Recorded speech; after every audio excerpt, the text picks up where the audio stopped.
ست الكل اللي سألت على الرومي، شايفة الرومي سايبة بس ديله، وفي البعض كمان مش سايباله ديله، قصاه كله بالمنظر ده علشان الناس اللي خايفة انها تقص ريش الرومي لو بيطلع بره عادي بيقع بسهولة وبيطلع لأعلى الأماكن.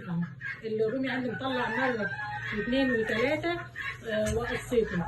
الأجنحة مفيش أي مشكلة، ولو قصيت الديل والأجنحة برضو مفيش أي مشكلة، ما تخافيش منها، هيرقد ورايد الرومي بالفعل قدامك أهو. مفيش